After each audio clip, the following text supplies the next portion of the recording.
आपण पाहत आहात संघर्ष नायक न्यूज, जनतेला न्याय मिळवून देणारं हक्काचं एकमेव न्यूज चॅनल संघर्ष नायक न्यूज। मिरजेत प्रभाग क्रमांक 20 मधून महादेवी सुखदेव लोखंडे उर्फ सुहाना नदाब इच्छुक उमेदवार। सांगली मिरज कुपवाड महानगरपालिका सार्वत्रिक निवडणूक 2026 करिता प्रभाग क्रमांक 20 मधून स्थानिक उमेदवार महिला उमेदवार सौ महादेवी सुखदेव लोखंडे उर्फ सुहाना नदाब या इच्छुक असून त्यांनी प्रभागामध्ये नागरिकांच्या गाठीभेटी घेण्यासाठी सुरुवात केलेली आहे। घरोघरी जाऊन लोकांच्या समस्या जाणून घेत आहेत। प्रभागामध्ये न झालेली कामे ही भविष्यामध्ये केली जाणार आहेत। बेरोजगार युवकांना रोजगाराची संधी उपलब्ध करून देणार आहेत। प्रभागातील भटक्या कुत्र्यांचा जो विषय आहे तो मार्गी लावणार आहेत। आतापर्यंत प्रभागामध्ये कुठल्याच पद्धतीचे विकास काम झालेले नाही। तसेच महिला सबलीकरण, रस्ते, पाणी, गटार, शौचालय या संदर्भामध्ये जे काही नागरिकांच्यासाठी करता येईल ते मी सर्व करेन असे आश्वासन त्यांनी नागरिकांना दिलेले आहे। एक नौकी महिला उमेदवार म्हणून प्रभागामध्ये नागरिकांचा प्रचंड प्रतिसाद त्यांना मिळत आहे। सर्व समाजाला घेऊन त्या विकास कामांचा अजेंडा घेऊन नगरसेवक निवडणुकीकरिता उभ्या राहिलेल्या आहेत। प्रचंड मताधिक्याने नागरिकांनी निवडून द्यावे असे त्यांनी नागरिकांना आवाहन केलेले आहे। नमस्कार सर्व मतदार बंधू आणि भगिनींना माझा साष्टांग नमस्कार। मी सौ सुहाना सरताज नदाब उर्फ महादेवी सुखदेव लोखंडे प्रभाग क्रमांक 20 मधून इच्छुक आहे। मॅडम, आज आपण प्रभागामध्ये या काय सुखसुविधा वंचित आहेत नागरिक? सुख सुविधा आहेत असं तुम्ही तुमच्या निदर्शनास आहेत आल्यात दिसल्यात का तुम्हाला? त्या नाही, मला तर काय दिसले नाहीत, म्हणून तर तुम्हाला मी प्रश्न केलेला आहे। ठीक आहे, तुम्हाला दिसल्या नाहीत तर ज्या वेळेस प्रभागातून आम्ही ज्या वेळेस फिरत असतोय, बघत असतोय, लोकांच्या मध्ये आम्ही जाऊन माहिती घेत असतोय।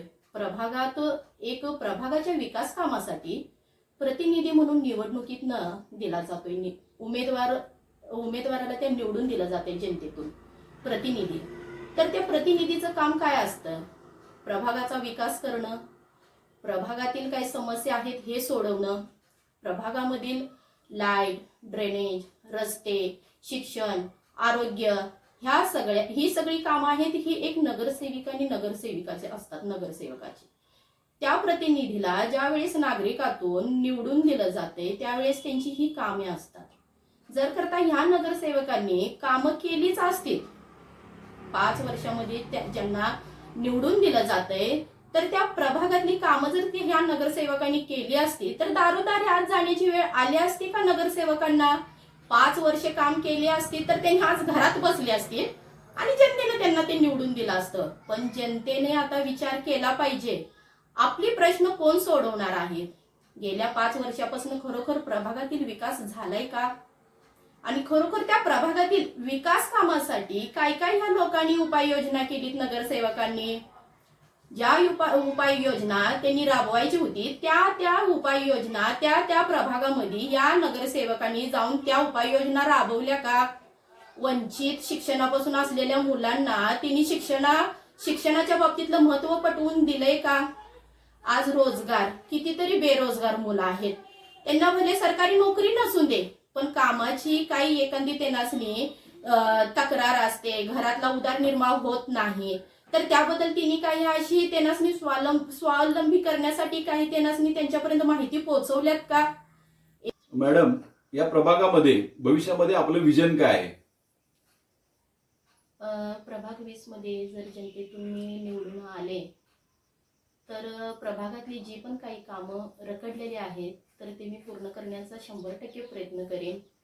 कारण बरेच नागरिक आपले त्या गोष्टीपासून वंचित असतात, त्यांना माहिती नसते काही गोष्टींची।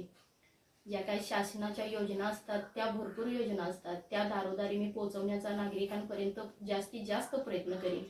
जे काही विकास कामं राहिलेले आहेत ते मी 100% अगदी प्रामाणिकपणे करेन व जे जनता आम्हाला निवडून देण्यासाठी सदैव तत्पर असतात, आमच्या पाठीशी असतात, एखादी चांगला नगरसेवक म्हणून तिने त्याच्या एका उमेदवारामध्ये त्यांनी बघत असतात, त्यांच्या अपेक्षा कोणत्याही भंग न होता मला जर ह्या ठिकाणी एक संधी मिळाली या गावची मी या स्थानिक लेवलची एक रहिवाशी पण आहे, म्हणून इथली इच्छुक उमेदवार म्हणून आज मी माझी भूमिका स्पष्ट करत आहे. तर जनतेतनं मला एखादी एक संधी मिळाली प्रभागासाठी विकास कामे करण्यासाठी व प्रभागातील जी पण काही कामे आहेत ती सगळी मी माझ्या परीने पूर्ण करेन. ज्या पण सेवा सुविधा एक प्रभागामध्ये केल्या जातात त्या मी सगळ्या करण्याचं पूर्ण माझ्या मनापासून प्रयत्न करेन. संघर्ष नायक न्यूज चॅनलला लाईक करा, शेअर करा आणि सबस्क्राईब करा.